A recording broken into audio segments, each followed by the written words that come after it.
Good morning. Today we are going to discuss a topic, research. Here I would like to give you introduction to social work research. As all we know, research is an inevitable part of any discipline. It helps us to expand our knowledge and wisdom, whatever discipline it is. Because we know the existing knowledge may not be sufficient for proceeding or tackling new issues or new needs. In such situation, we have to explore, we have to find out new knowledge. There are different ways to acquire knowledge. Research is the fine or good model for acquiring or adding knowledge. Here we are discussing social work research. Social work is also a profession and a discipline. It has its own research methodology. I would like to give you some concepts relating to research methodology. And also we are going to discuss the definitions of social work research, meaning and general steps of quantitative research methodology. So the first step, we have to think about the definitions of social work research. I would like to give you two definitions given by Friedlander in 1957 as well as Ripple 1960. These definitions give us a clear picture about social work research. Let us go through the definitions. Social work research is the systematic, critical investigation of questions in the social welfare field with the purpose of yielding answers to problems of social work and of extending and generalizing social work knowledge and concepts. This definition is given by Friedlander. Another definition, social work research begins with a practical problem or problems, and its objective is to produce knowledge that can be put to use in planning or carrying out social work programs. So, when we analyze these definitions, we can see the following meaning. We are using a scientific approach, or the social problems are scientifically explored. This word has a great importance, science and a scientific approach. We will discuss what is a science and a scientific approach later. Then the second meaning of the definition or definitions is the use of research method or methods to improve theory and practice. As far as considering social work mainly focusing on intervening or reaching out people, those who have some needs.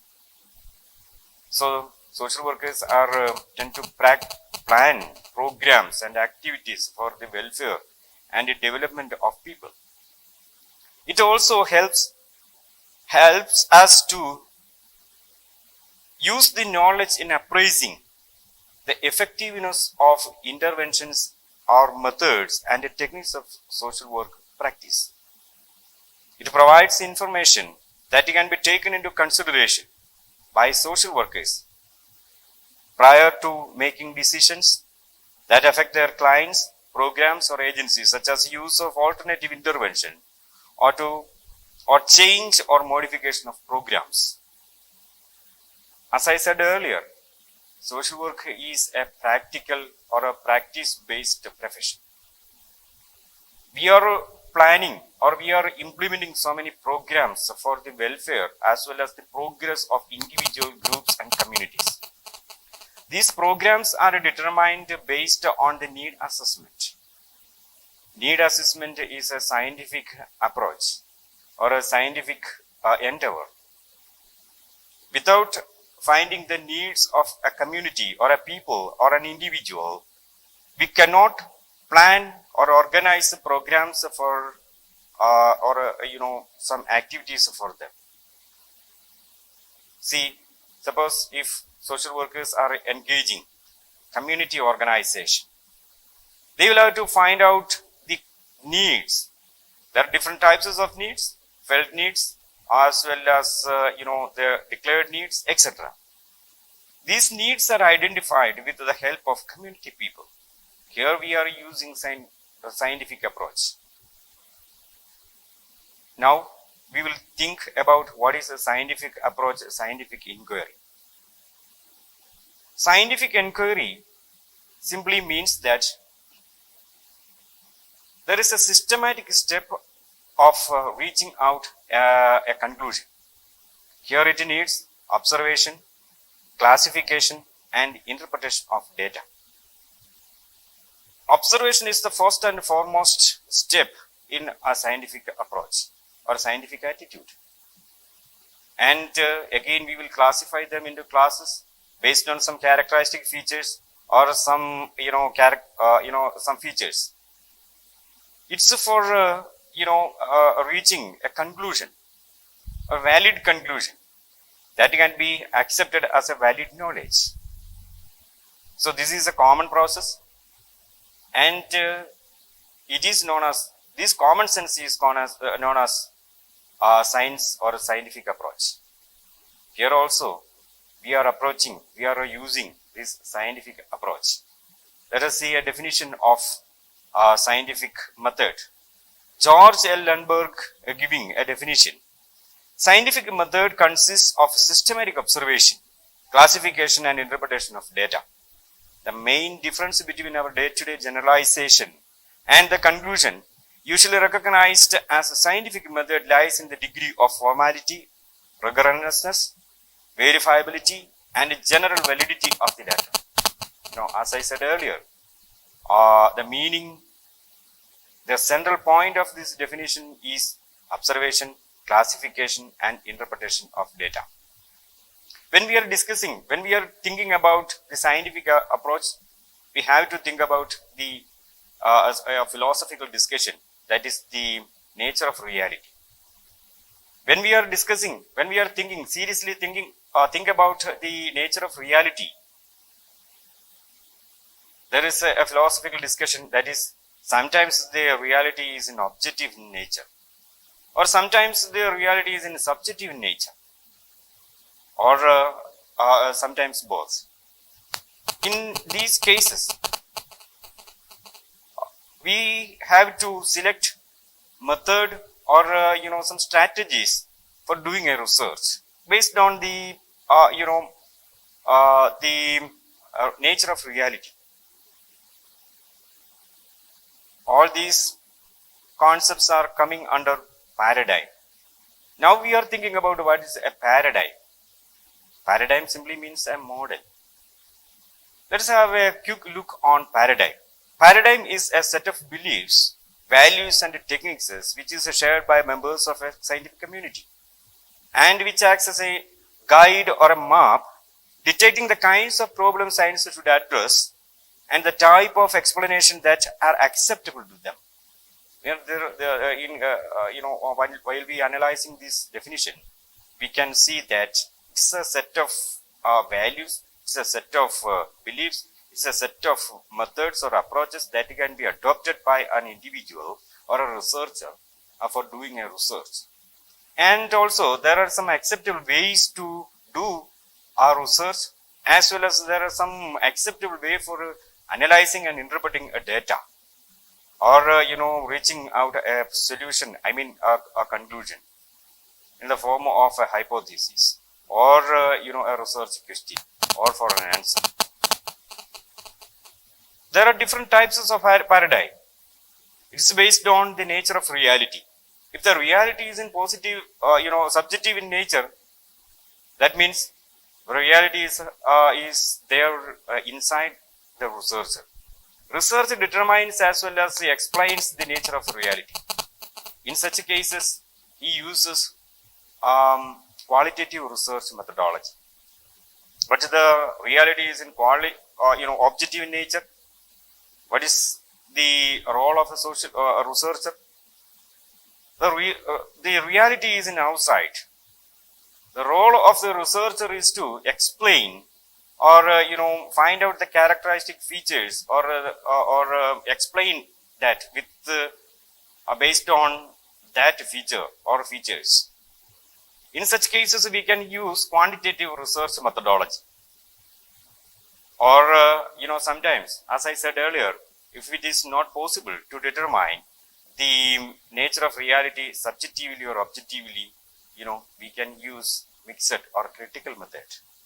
This is the base of thinking about the quantitative method or the use of research methodologies in research. Actually, there is a formula that is ontology determines epistemology, epistemology determines methodology. My intention is to give some steps of quantitative research methodology. There is a debate that whether the quantitative research methodology is useful in social work research.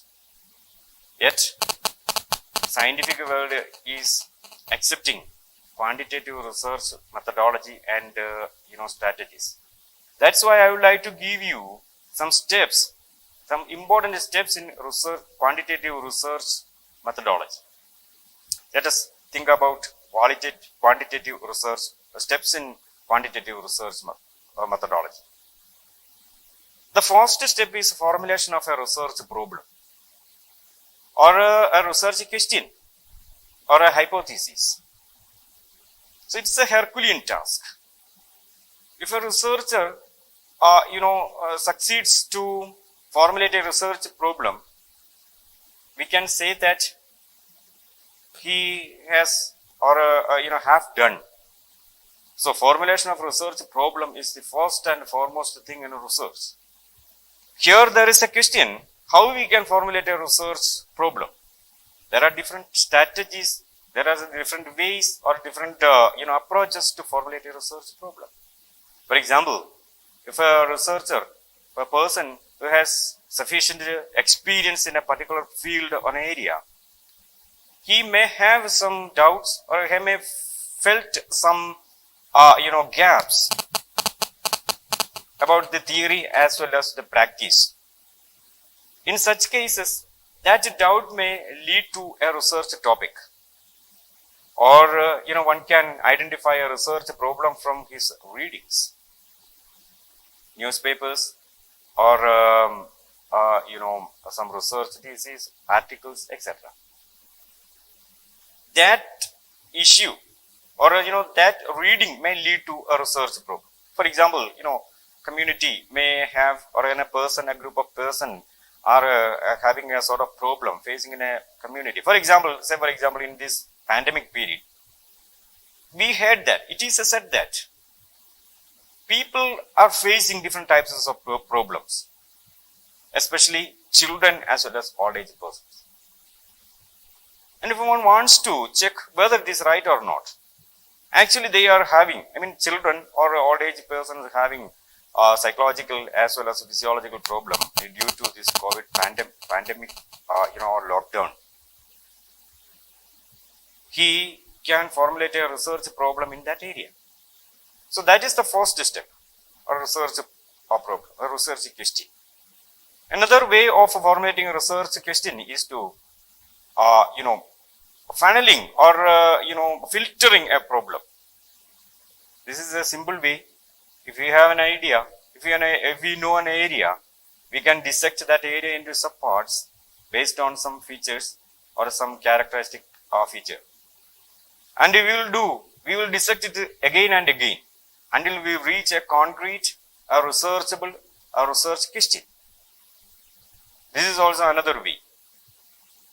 And, the gap in a research, sometimes a researcher, has used only 2 or 3 variables in a concept. And if there are another or more variables in it, we can identify them and we can use and we can, consider them as another research.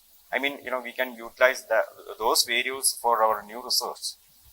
These are the first ways Our first steps, or these are the some strategies that we can adopt for formulating a research problem. When we are writing a research problem, we will have to answer 3 questions in a research question. What we are going to do, where we are going to do our research, among whom we are conducting the research. If we are succeed to give answers to these 3 questions, yeah, we can say that that research topic is a researchable one. The second step of a research methodology or quantitative research methodology is setting objectives. Objectives, as all we know, objectives are the guidelines. Without having a guideline, we cannot proceed with where we have to go, and which way we have to travel, or which are things should be considered for our research. All these are determined and considered based on the objectives. Objectives are derived from giving definitions for the concepts in a research topic. Now we are thinking about the third step, that is hypothesis. In quantitative research methodology, hypothesis is a must. Hypothesis simply means that a bunch of assumptions, and its validity is not yet proved. We do not know what is the answer of that hypothesis or assumption. We are going to prove that hypothesis in our research. There are different types of research hypothesis. Research hypothesis, that is crude hypothesis, refined hypothesis, null hypothesis, alternate hypothesis, statistical hypothesis, etc. The first stage or a rough statement can be considered as the crude hypothesis. Suppose if you have a vague idea about a concept or a doubt, it can be considered as a crude hypothesis. Then we will have to refine it based on the variables, the measurable variables. And we will again and again until we reach a researchable variable, until we reach a researchable variable or variables. And also, there is null hypothesis as well as alternative hypothesis. As far as considering this quantitative research methodology, null hypothesis is a must. Why? Null hypothesis is the basic assumption of a statistic or statistics. Suppose if we are using NOVA test, suppose if we are using a student's t-test, etc. There is a basic assumption. That basic assumption lies in null hypothesis. That's why we are using null hypothesis. Always there will be a null hypothesis. Sometimes the researcher may not write the null hypothesis in his research because it is already understood that there is a null hypothesis. That's why scientific world is accepting it. That's why when we are reading a research thesis, we may not find out any null hypothesis there. So hypothesis is another important thing in quantitative research methodology. As I said earlier, there are some qualities and some specialities in hypothesis. It must be simple. There must be at least 2 testable variables, and unambiguous, etc. It must be very clear. It must be very simple, and there must be some at least 2 testable variable. Variable simply means that varying something varies. For example, height. For example, weight. For example, attitude, etc. These are the variables. This is not a constant one, static. It is subject to change. And these variables are measurable also. Again, we are thinking about the universe where we are going to conduct our research. The simple meaning of universe is the geographical area where we are going to do our research. Sampling is yet another important step in quantitative research methodology. It is not possible as to select each and every element in a population. It is possible only in census method. As a researcher, we cannot reach out each and every member in a population. we do not have such or sufficient resources for doing so. That's why we will select only samples. Samples are the two representatives of a population. We will select only samples from that population.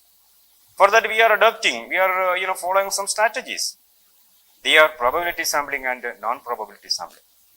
In probability sampling, if each and every element in the population has equal chance to be selected as a member in a sample group, it is considered as probability sampling. While if there is no equal chance to be selected as a member in a sample group, it is known as non-probability sampling. The type or the strategy is determined based on the nature of our population. In quantitative research, especially, we are, most probably we are using quantitative, probability sampling. After deciding it, we have to think about the tool or the tools that we can adopt for collecting data. Data is very important. Without the data, we cannot do anything. How we can collect data? That's very important. There are different ways. Data simply means an information, We can collect through observation, asking questions, circulating some questions or questionnaires, etc. Different ways are there, such as thematic perception test, or Rorschach-Ingvar test, sentence completion text, etc. are some. This also, the type of or the tool for data collection is also determined based on the nature and the ability and the capacity of the respondents, the samples. For example, if the person, if a researcher wishes to conduct a research among a mentally retarded person, I don't think that if he asks questions to this mentally retarded person, it may not be a valid one.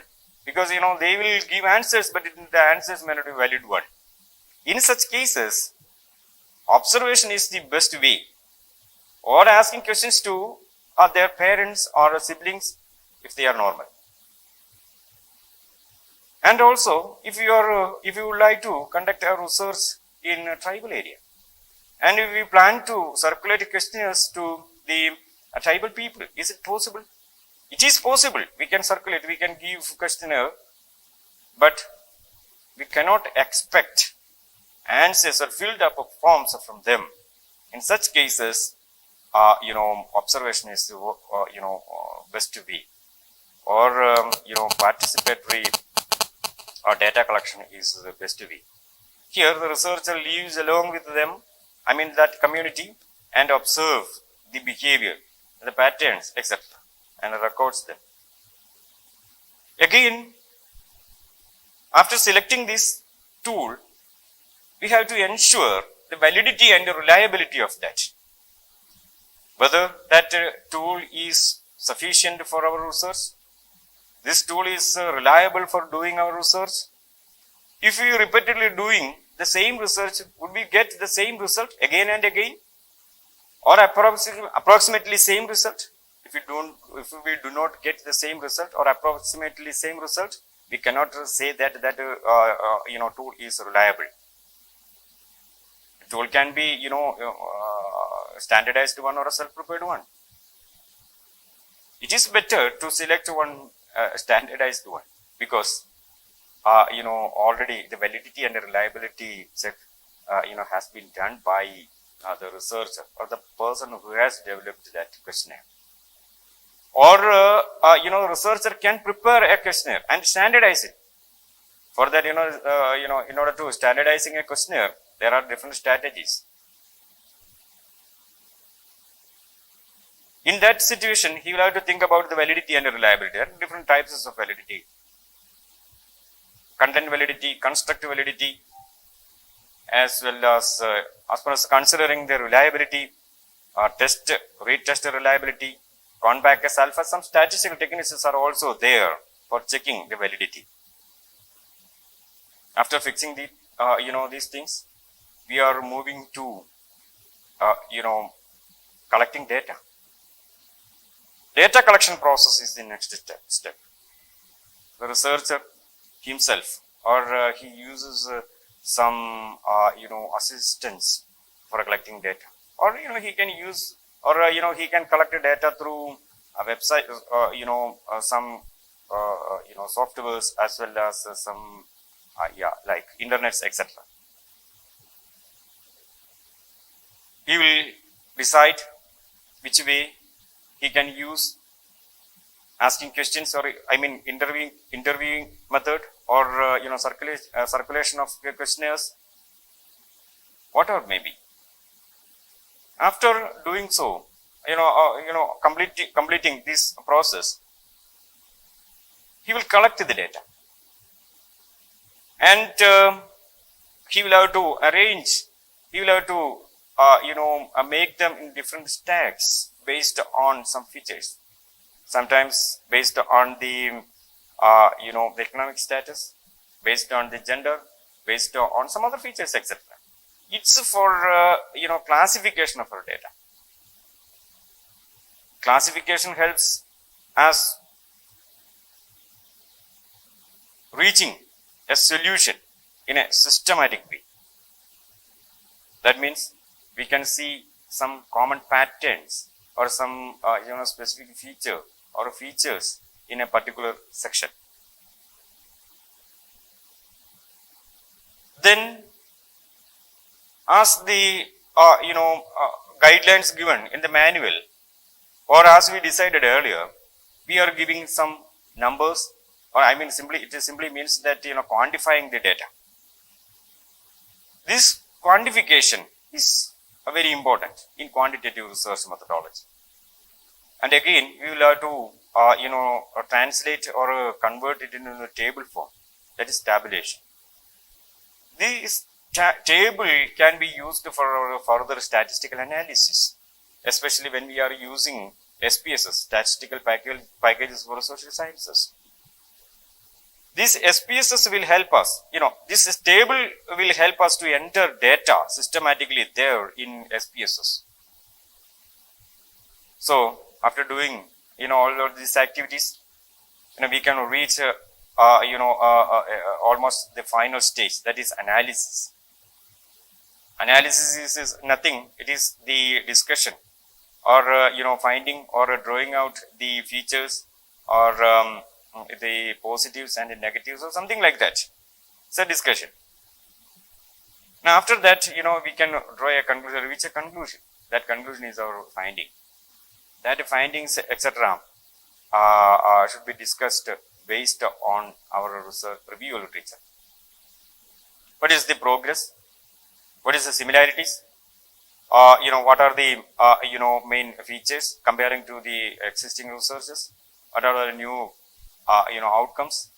What would be the result? What can be done by a researcher as far as considering that research answer, etc. Finally, he will have to convert it into black and white form. That is a research report. Research report is also very important. It must be very simple. It must be readable, and also there are some standards. These standards, most probably these standards are set by universities. There is a universally accepted strategies and standards for writing this thesis. So thesis is for a third person. Whenever a person wants to read it and understand what is in it, in that research, he will get a clear picture, or it must be a readable one, So that is the final step. Research report. Here also, the font size, the pages, as well as the tables, explanations, bibliography, etc. are there. We will get this data, whom we are, prepared and that research thesis. If it is for our, PhD, if it is for, for funding agencies, etc. They are also having their own some, standards. Sometimes we can follow those standards for preparing our research thesis. I would like to conclude my, talk. My topic was an introduction to research methodology. Here we discussed only the quantitative research methodology that we can use in social work research. Here we get acquainted with some points like paradigms, research steps, then concepts, variables, etc.